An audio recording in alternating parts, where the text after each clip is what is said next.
China और Japan के बीच में एक बार फिर से युद्ध के बादल मंडरा रहे हैं। चाइना और जापान की जो राइवलरी है वो काफ़ी पुरानी रही है, लेकिन ताइवान के ऊपर अब उनका ये नया झगड़ा किस दिशा की ओर जा रहा है देखेंगे इस वीडियो में।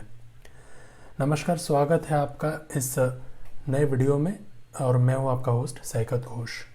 आज मैं आपको बताने वाला हूँ चाइना और जापान के बीच में बिगड़ते रिश्तों के बारे में। चाइना और जापान कभी भी अच्छे दोस्त नहीं रहे। अभी अगर आप देखोगे, सबसे पहले मैं शुरू करूंगा रिसेंट जो डेवलपमेंट उनके बीच में हुई है। जैसे कि आप देख सकते हो, ये हिंदू का ये आर्टिकल है, China reiterates demand that Japanese PM Sanae Takaichi retract remarks about Taiwan. तो ये करंट सिचुएशन इस वक्त हुई है चाइना और जापान के बीच में।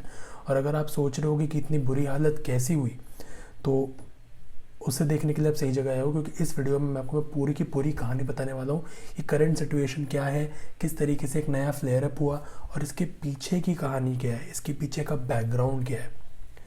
तो देखिए, सबसे पहले शुरुआत हुई जापानीज प्राइम मिनिस्टर के एक स्टेटमेंट से, जहाँ पर उन्होंने स्टेटमेंट दिया। उनसे एक हाइपोथेटिकल क्वेश्चन पूछा गया कि भाई, अगर चाइना ताइवान पे अटैक करता है, हम सबको पता है कि China is building up on the coast of Taiwan और बहुत दिन से वो लोग अटैक करने की वहाँ पे सोच रहे हैं। और शी जिनपिंग ने ये कहा भी है कि 2027 यानी कि 1997 में हांगकांग ताइवान जो था वो चाइना के साथ आ गया था। तो उसके बाद 50 ईयर्स आफ्टर 30 ईयर्स 1997 और ये 2027 होने वाला है। तो उस टाइम जो चाइना की कम्युनिस्ट गवर्नमेंट थी उसने कहा था कि विद इन 30 ईयर्स में हम लोग ताइवान को we will make it unification with our own country. तो इसलिए 2027 में स्ट्रॉन्ग चांसेस है कि चाइना जो है ताइवान को इन्वेड करेगा। और उसके लिए वो बहुत हद तक 2024 से ही नहीं, 2022-21 से ये लोग अपनी मिलिट्री बिल्डअप वहाँ कर रहे हैं। रोज़ इनके रिहर्सल होते हैं, जिसकी वजह से टेंशन्स काफ़ी ज़्यादा फ्लेयर अप हो ही चुके थे, आपने हाल ही दिनों में देखा होगा। और जब ये सिचुएशन हो रही है तो ये सबके सामने है। दैट इज़ द रीज़न कि जापानीज़ पीएम जब वहाँ पे आई, तो वहाँ पे एक रिपोर्टर्स ने पूछा कि भाई, चाइना जो है काफ़ी हद तक बिल्डअप कर रहा है, अपना कर चुका है, क्या लगता है आपको अगर चाइना अटैक करेगा ताइवान पे तो आप क्या करोगे। तो यहाँ पे जापानीज़ पीएम ने कह दिया कि भाई, अगर चाइना अटैक करेगा ताइवान पे तो हम भी चाइना पे अटैक करेंगे। तो ये एक बहुत बड़ा डेवलपमेंट था, क्योंकि अब तक जो हम लोगों को पता है जियोपॉलिटिक्स का, वो हमको यही पता है कि भाई, चाइना और ताइवान का अगर कुछ होता है तो इसमें यूएस वॉर में कूदेगा against China and it will be a China US war over Taiwan. पर यहाँ पे जापान के बोल देने से यहाँ पे सिचुएशन एकदम से चेंज हो गई, क्योंकि चाइना ने एक्सपेक्ट नहीं करा था कि Japan will come in for Taiwan. और अगर आप थोड़ा सा पैसिफिक में न्यूज़ अगर आप ट्रैक करते हो तो आपने देखा होगा कि इंडिया, जापान, यूएस, ऑस्ट्रेलिया, ये चार जो इनको क्वाड कहा जाता है, इन चारों देश की नेवी एक साथ जॉइंट एक्सरसाइज कर रही है, ड्रिल्स कर रही है साउथ चाइना सी में और ताइवान के आसपास, just to show strength that कि अगर चाइना ताइवान पर अटैक करेगा तो it won't go unanswered. There will be people who will hit back at China. और इसमें इंडिया, ऑस्ट्रेलिया, जापान, यूएस, ये चार देश जिन्हें क्वाड कंट्रीज़ बोला जा रहा है, काफ़ी हद तक ये तीनों एकजुट दिख रहे थे। बट अब उनमें खलल पड़ने लगा है बिकॉज ऑफ डोनाल्ड ट्रम्प। आपको पता ही है कि डोनाल्ड ट्रम्प ने इंडिया पे टैरिफ्स लगाए हैं, और उन टैरिफ्स की वजह से इंडिया और यूएस में एक थोड़ी बहुत दरार तो आई है, जिसकी वजह से क्वाड के जो एक्सरसाइजेस चल रहे थे और चाइना जो था वो ऑन देयर टोज, वो उसमें थोड़ी कमी आई है। क्योंकि अब चाइना देख रहा है कि भाई, अब इंडिया हमारे साथ आ रहा है, तो उससे चाइना की जो रिसेंट जो ताकत है, मतलब जो साइकोलॉजिकल उनका प्रेशर है वो कम हुआ है। उनको लगता था कि इंडिया हम पे अटैक कर सकते हैं, ऑस्ट्रेलिया ही हम पे अटैक कर देंगे। पर जब से ये ट्रम्प ने किया है, उसकी वजह से क्वाड में थोड़ा खलल पड़ा है और चाइना का कॉन्फिडेंस बढ़ा है। बहरहाल, इसे छोड़ते हैं, आते हैं चाइना जापान के बढ़ते टेंशन के बारे में। तो जापान के प्राइम मिनिस्टर ने कहा कि अगर ऐसा कुछ होता है तो हम लोग अटैक करेंगे। इस पर चाइना खतरनाक तरीके से भड़का है। जैसे कि आप देख सकते हो, चाइना का एक कॉन्सुलेट है जापान में एक जगह है ओसाका, और ओसाका में चाइना का एक कॉन्सुलेट है। चाइना के उस कॉन्सुलेट में, अगर मैं आपको दिखा पाऊँ, ये देखिए, ये चाइना का एक कॉन्सुलेट जापान में एक शहर है ओसाका, और ओसाका का जो चाइनीज़ कॉन्सुलेट है उसका ये हेड है। और इस बंदे ने जो है क्लियर कट कहा है कि प्राइम मिनिस्टर का गला काट देना चाहिए। This is what he said. और इसके बाद जो है बहुत सारा फ्यूरोर हुआ, और जैसे कि आप देख सकते हो यहाँ पे इस स्टेटमेंट को उन्होंने डिलीट करा। तो जब जापान की पीएम ने ये बोला तो it was a huge shock for Chinese people. और असल में हुआ क्या है, कुछ नई बात नहीं है, इट्स बेसिकली ज़ख्म को हरे कर दिए हैं जापानीज़ पीएम ने। क्योंकि अगर मैं आपको बैकग्राउंड में ले जाऊँ तो चाइना जापान के बीच में कभी कुछ अच्छे संबंध नहीं रहे। जापान जो था आज से 100 साल पहले का जापान और आज के जापान में ज़मीन आसमान का फ़र्क है। उस टाइम का जो जापान था इट वाज अ मिलिटरिस्टिक जापान। वो इम्पेरियलिज्म में बिलीव करते थे कि भाई हम जगह हड़पेंगे, हमारे आसपास अगर हमारे मिलिट्री स्ट्रॉन्ग है तो हम अपने आसपास की जगह को हड़प लेंगे।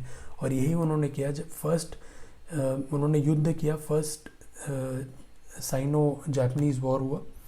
फर्स्ट साइनो जापानीज़ वॉर में चाइना को हराया जापान ने, और जापान ने उनकी थोड़ी बहुत टेरिटरीज़ ले ली थी। इसमें था ताइवान।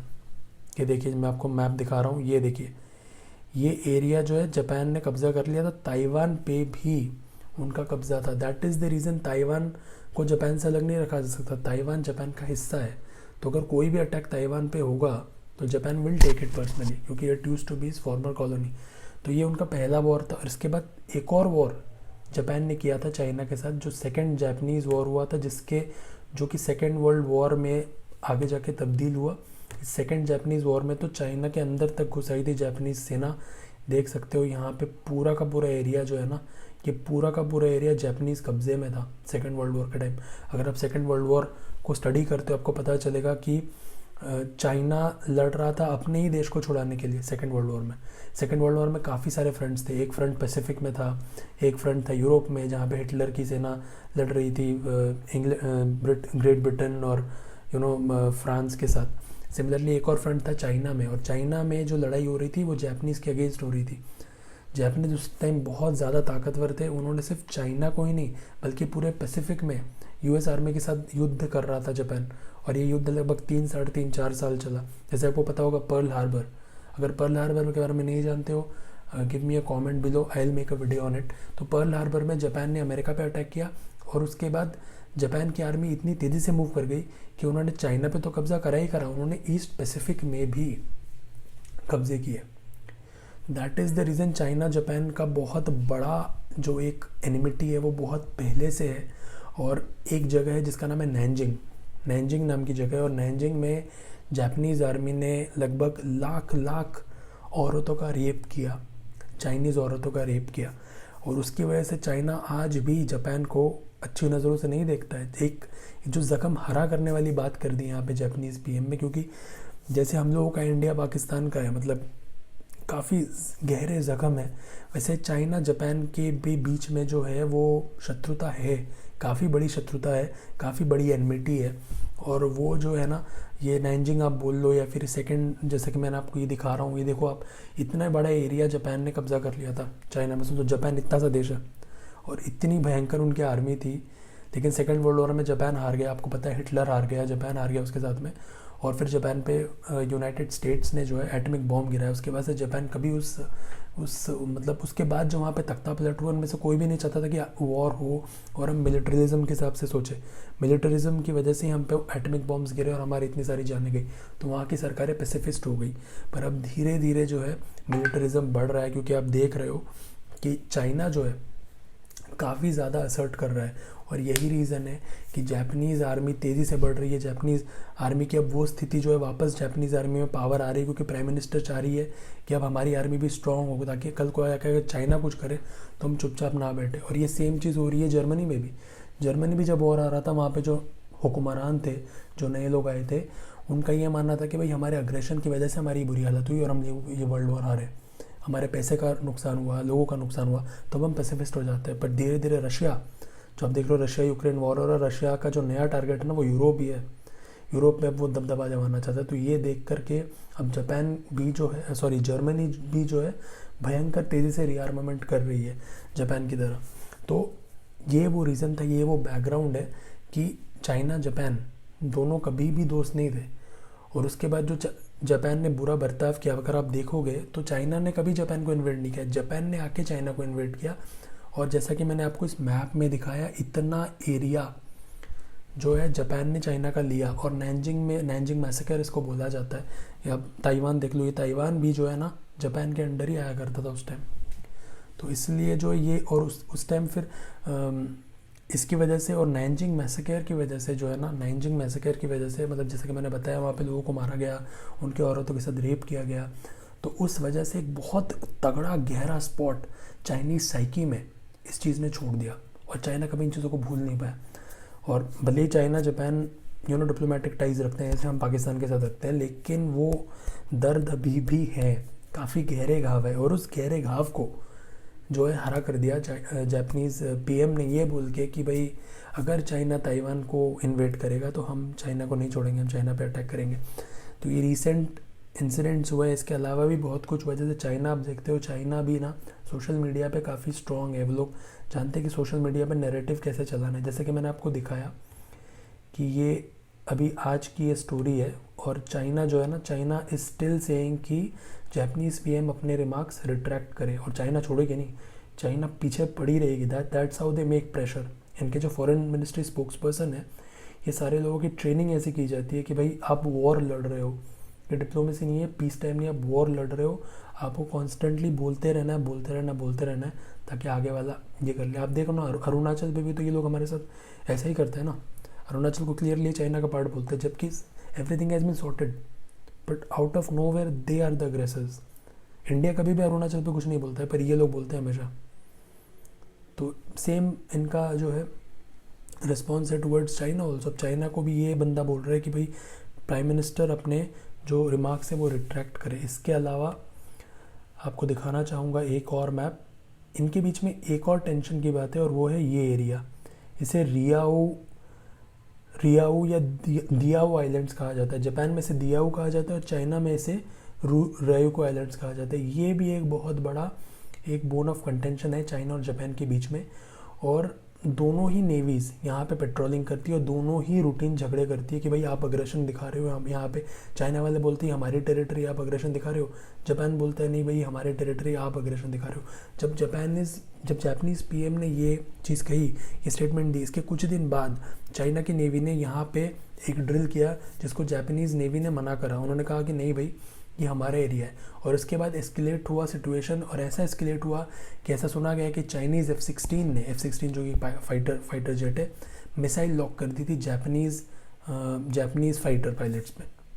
मिसाइल लॉक की थी, मिसाइल भेजी नहीं, मिसाइल लॉक की। पर मिसाइल लॉक करना भी पीस टाइम में एक बहुत बड़ा अग्रेशन होता है। तो ये भी एक बहुत बड़ा सिग्नल चाइना भेज रहा है। इसके अलावा मैंने आपको ये दिखाया है कि किस तरीके से सोशल मीडिया वॉरियर्स जो हैं चाइना के, वो सोशल मीडिया पे अपनी लड़ाई जारी रख रहे हैं। जैसे कि मैंने बताया कॉन्सुलेट जनरल है ओसाका का, ये बंदा, ओसाका एक शहर है जापान में, और ये बंदा बोल रहा है कि प्राइम मिनिस्टर का सर काट देना चाहिए। So that clearly shows. इसके अलावा और भी चाइनीज़ एग्रेशन हुए हैं जो मैं आपको दिखाना चाहूँगा। जैसे कि आप देख सकते हो Chinese military poster depicts Japanese skull decapitation on Nanjing anniversary. Nanjing की मैंने आपको हिस्ट्री अभी भी बताई है। तो ये देखो, ये जो है ना, ये चाइनीज़ मिलिट्री यानी पीएलए का जो ईस्टर्न थिएटर कमांड है उसने ये इमेज रिलीज़ करी है। जैसे कि आप देख सकते हो ये जो कैप है, this was a Japanese army cap. अगर आप वर्ल्ड वॉर 2 के जापानीज़ आर्मी की फ़ोटो गूगल करोगे तो आपको ये फ़ोटो दिखेगी। तो ये फ़ोटो के साथ इन्होंने दिखाया कि सर जो है धड़ से अलग किया जा रहा है। तो अभी भी ये लोग भूले नहीं हैं कि जापान ने नैनजिंग में क्या किया था। आज के जो स्टेटमेंट्स आप देख रहे हो उसको आपको हिस्ट्री के संदर्भ में देखना पड़ेगा टू अंडरस्टैंड कि भाई हुआ क्या था। बिकॉज इट्स नॉट अबाउट कि आपने आके ताइवान के बारे में बोल दिया, that's a big deal enough for a country like China जो कि सुपर पावर है आज अमेरिका के बाद। लेकिन चाइना जापान के बीच की जो रिलेशनशिप है, अगर आप पिछले 100 सालों के उठा के देखो तो it was always Japan who has been the aggressor. हमेशा जापान ने चलाई है चाइना पे और चाइना हारता रहे। लेकिन अब केस उल्टा हो गया, China is the next super power. तो ऐसे में चाइना जो है ना बदला लेने की सोच रहा है, और ऐसे में अगर जापानीज़ पीएम इस तरह की बातें करेंगी तो ये सिचुएशन जो है काफ़ी वर्स हो सकता है। तो ये जो इस वक्त सिचुएशन वहाँ की है। और बाकी जो भी मैं आपको दिखाना चाहता था मैंने दिखा दिया इस बारे में। तो इस लेक्चर में हमने क्या पढ़ा? हमने सबसे पहले पढ़ा कि सिचुएशन क्या है इस वक्त चाइना जापान की। तो जापानीज़ पीएम ने कहा, मैं आपको एक शॉर्ट समरी देता हूँ कि भाई अगर ताइवान पे चाइना हमला करेगा तो जापान उस पर जवाबी हमला करेगा, जिस पे चाइना वाले काफ़ी खफा हुए। इसका पहला रिस्पांस क्या हुआ कि जो चाइना का कॉन्सुलेट जनरल था ओसाका में, उसने कहा कि जापानीज़ पीएम का सर धड़ से अलग करना चाहिए। इसके अलावा चाइनीज़ नेवी ने जो ये आइलैंड है जो मैंने आपको दिखाया, इस एरिया में अपनी ड्रिलिंग्स, अपनी जो पेट्रोलिंग्स है वो बढ़ा दी है। ना सिर्फ पेट्रोलिंग बढ़ाई, वहाँ पे इनके बीच में कन्फ्रंटेशन हुआ जापानीज़ नेवी के साथ, जिस पे चाइनीज़ फाइटर पायलट ने जापानीज़ फाइटर पायलट पे अपनी मिसाइल लॉक कर दी थी, चलाई नहीं, लॉक कर दी थी। इसके अलावा भी चाइना ने जो है सोशल मीडिया पे अपने अटैक्स जारी रखे।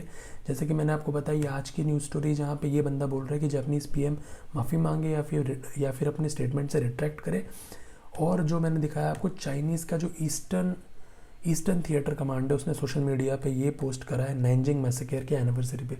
नैनजिंग जो हुआ था, जो मैंने आपको बताया, वो कुछ दिन पहले उसका एनिवर्सरी हुआ, उस एनिवर्सरी पे उन्होंने ये पोस्ट करा है कि इन जापानीज़ का तो गला सर से अलग कर देना चाहिए।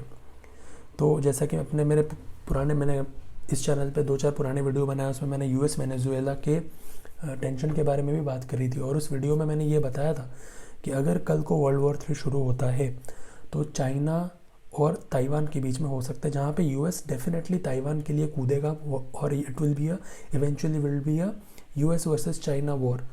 But what I didn't see it coming was this, कि भाई जापान क्लियरली बोल रहा है कि अगर ताइवान पे हमला करते हो तो हम भी कूदेंगे। तो अब सोचो कि इस केस में चाइना के लिए कितनी मुसीबत बढ़ जाती, because China is fighting India, they are fighting USA, they are fighting Australia और अब जापान। तो ये 4 देश के अगेंस्ट चाइना को कूदना पड़ेगा। हालांकि इंडिया का तो इसमें कोई रोल नहीं रहेगा ताइवान में, मैं उम्मीद करता हूँ, पर अगर जापान आ जाता है and United states will definitely come, तो ये एक वर्ल्ड वॉर के रूप में टर्न आउट हो सकता है। उम्मीद करता हूँ आपको ये वीडियो समझ में आया होगा। अगर कोई भी नई जियोपॉलिटिक्स इशू आपको समझ में नहीं आ रही है, यू कैन कमेंट बिलो, और मैं ट्राई करूँगा कि आपको उसको आसान भाषा में हिंदी में समझा सकूँ। अगर आपने मेरे पुराने वीडियोस नहीं देखे, do go and check it out. मैंने रशिया यूक्रेन पे वीडियोस बना रखा है, यूएस वेनेजुएला पे भी वीडियोस बना रखे हैं, और उम्मीद करते हैं आपको ये वीडियो समझ में आया होगा, पसंद आया होगा। कुछ नहीं समझ में आ रहा है, do comment and do like, share and subscribe. Thanks for watching.